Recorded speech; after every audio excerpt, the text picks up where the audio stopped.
Alors, pour l'exercice numéro 3, pour la question, on vous demande de calculer la différence de temps de sommeil entre l'élève qui dort le plus et celui qui dort le moins. Donc, on repère dans tous les horaires proposés celui qui dort le moins et celui qui dort le plus. Et ensuite, on a plusieurs possibilités. Première méthode, on peut essayer de voir à l'aide d'un petit schéma. D'accord ? On part de 7h30 et ensuite, on essaye de voir ce qui se passe jusqu'à 10h15. D'accord? Et on va voir justement toutes les durées possibles. Donc du coup, j'arrive à 8h. Donc il s'est passé 30 minutes. Ensuite, je vais jusqu'à 10h. Donc de 8h à 10h, j'ai mis 2 heures. Et ensuite, ici, 15 minutes. Et j'additionne tout ça. Donc 2 heures plus 15 minutes plus 30 minutes, ça nous fait un total de 2 heures et 45 minutes. Deuxième méthode, la méthode dite experte, eh bien on fait une soustraction, c'est-à-dire 10h15 moins 7h30. Mais là, je fais attention, puisque mes 15 minutes sont plus petites que 30.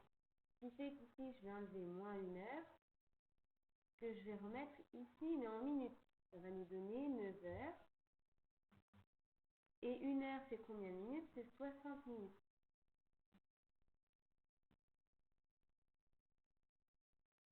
Ce qui fait que là, je n'aurai pas 15 minutes, mais je fais 60 plus 15, c'est-à-dire 75.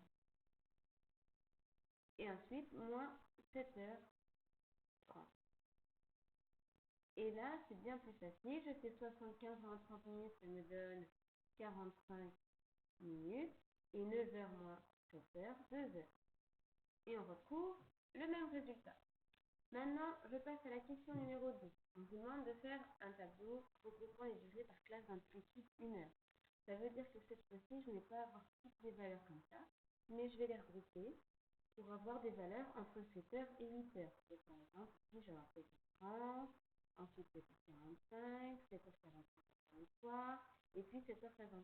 Au total, j'ai 1, 2, 3, 4 valeurs, donc je mettrai 4 ici, et ainsi de suite. D'accord?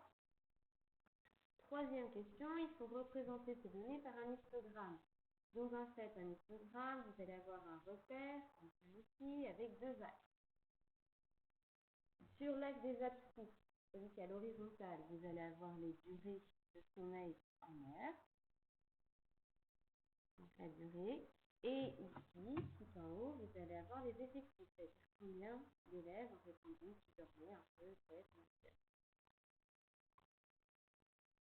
Donc là, par exemple, vous pourriez prendre 1 cm pour mettre 1 autre cm pour mettre 2, ainsi de suite. D'accord? Et ensuite, là, on va faire démarrer directement à 7 heures. Puisque de 0 à 7 heures, il y en a 1. Et ensuite 8 heures. Ensuite 2 carreaux pareil, hop, 9 heures, etc., etc. Et là, je reviens à mon tableau d'avant. J'avais 4 élèves qui ont dit qu'ils dormaient entre 7 et 8 heures. Par conséquent, je vais faire un rectangle qui va jusqu'à 4. Alors, proprement, vous allez utiliser le quadrillage de votre feuille, d'accord? Vous ne faites pas quelque chose comme ça. Maintenant, on passe à la question 4. À la question 4, vous demande est-il exact d'affirmer que 40% des jeunes interrogés ont duré du sommeil entre 9h et 10h.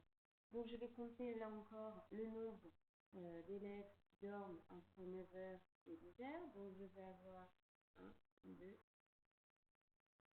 3, 4, 5, ensuite 6, 7, 8, 9, 10. Donc là, ici, je vais mettre 10. Faire un petit tableau en fait de proportionnalité. J'ai 10 élèves sur les 25 au total qui dorment juste entre 9h et 10h. Et ensuite, vu que c'est un tableau de proportionnalité, puisque je veux un pourcentage, donc ça veut dire que je veux une proportion d'élèves qui dorment entre 9h et 10h, non pas 25 élèves au total, mais plus 100. Donc la deux possibilités, je peux faire soit un peu trop bien 3, c'est-à-dire 10, 60, et je divise le tout par 25. Ou alors, je suis plutôt assez bon en mental et je m'aperçois que pour aller de 25 à 100, je fais 3 4. Par conséquent, ici, on trouve 3 4 aussi, qui nous donne un résultat égal à 40. 40% du coup. Du coup, on a bien raison d'affirmer que 40% des jeunes s'interrogeront et durée de travail comprise entre 9h et 10h.